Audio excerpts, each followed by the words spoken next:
देखिए, अगर आपको भी 12th के बाद बेसिक कोर्सेज में ग्रेजुएशन करना था तो मैंने आपको बताया था कि इस बार एमपी कॉलेज एडमिशन की जो प्रोसेस हो रही है वो ई प्रवेश के थ्रू हो रही है एंड इसका जो फर्स्ट राउंड है वो पूरी तरह खत्म भी हो चुका है। जिन बच्चों के अच्छे परसेंटेज थे उनका फर्स्ट राउंड में ही एडमिशन हो गया, यानी कि मेरिट में उनका नाम आ गया था, अलॉटमेंट आ गया था, तो वहाँ पर जाके फीस सबमिट करके आपने अपना एडमिशन कन्फर्म करवाया होगा। बट जिन बच्चों का नाम फर्स्ट में नहीं आया था, जिनके थोड़े से कम परसेंटेज थे, जो भी चॉइसेस उन्होंने की थी, जिस भी कॉलेज में जिस भी कोर्स में उनको एडमिशन चाहिए था वो नहीं हो पाया था फर्स्ट में, तो मैंने आपसे कहा था कि सेकंड में आप दोबारा से चॉइसेस कीजिए, क्योंकि रजिस्ट्रेशन आपको दोबारा करने की जरूरत नहीं थी, वो आपका फर्स्ट में ही हो गया था। तो जिन बच्चों ने भी सेकंड में चॉइसेस की थी उनकी यहाँ पर मेरिट कब आएगी, उनका अलॉटमेंट कब आएगा, तो सेकंड राउंड के शेड्यूल के अकॉर्डिंग देखें तो आपकी जो मेरिट आनी है वो आनी है 24 जून को, यानी कि आज आप सभी की मेरिट आनी है। कैसे आपको चेक करना है, तो आपको ई प्रवेश पोर्टल पर लॉगिन करना है, आईडी पासवर्ड आपके पास होगा ही, वहीं पर पॉपअप आपको शो हो जाएगा, या फिर जो स्टेप्स आपको दी जाती हैं उसी के नीचे आप देखिएगा, वहां पर शो हो जाएगा कि आपका अलॉटमेंट हुआ है या फिर नहीं हुआ, यानी कि मेरिट में आपका नाम आया या फिर नहीं आया है।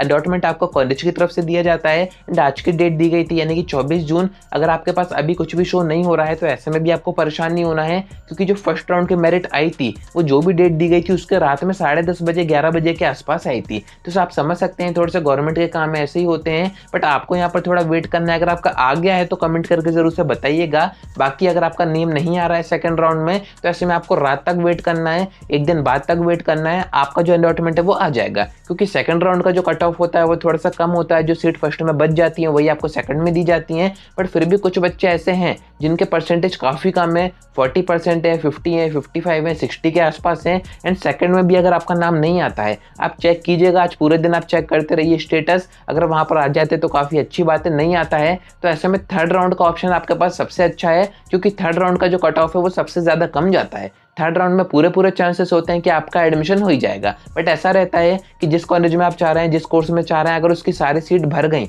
तो फिर ऐसे में आपका एडमिशन वहाँ पर नहीं हो पाएगा। बाकी अगर सीट बचती हैं, जो कि ऑब्वियस सी बातें बचेंगी ही, क्योंकि यहाँ पर इतनी सीट बचती हैं कि यहाँ पर जो हायर एजुकेशन डिपार्टमेंट है उसको यहाँ पर 2 से 3 एक्स्ट्रा राउंड भी देने पड़ते हैं। थर्ड राउंड तक का शेड्यूल आपको बताया गया था, बट उसके बाद के जो एक्स्ट्रा राउंड आएंगे उसकी इन्फॉर्मेशन आपको सेपरेट पीडीएफ में दी जाएगी, वो मैं आपको आगे बता दूंगा। काफी बच्चे थर्ड राउंड का भी पूछ रहे थे कि हमने फर्स्ट में भी नहीं किया रजिस्ट्रेशन, सेकंड में भी नहीं किया। जो बच्चे सेकंड बोर्ड एग्जामिनेशन दे रहे हैं, फिर जिन बच्चों ने रुकजननी एग्जाम दिए हुए हैं, तो वो ये पूछ रहे थे कि थर्ड राउंड कब से स्टार्ट होगा। तो इसकी डेट्स वगैरह, इसका पूरा शेड्यूल मैं आपको आगे की वीडियो में बता दूंगा, कनेक्टेड रहिएगा। अभी तो आज के दिन आप अपनी मेरिट चेक कीजिए, यानी कि अलॉटमेंट चेक कीजिए कि आपका नाम वहां पर आ रहा है या फिर नहीं आ रहा है। बाकी आगे की इन्फॉर्मेशन मैं आपको वीडियोस के थ्रू दे दूंगा, तो कनेक्टेड रहिएगा। आज की वीडियो में इतना ही। कोई डाउट आता है कमेंट करके पूछ सकते हैं, या फिर आप डायरेक्ट मुझसे इंस्टाग्राम पर डीएम करके बात भी कर सकते हैं।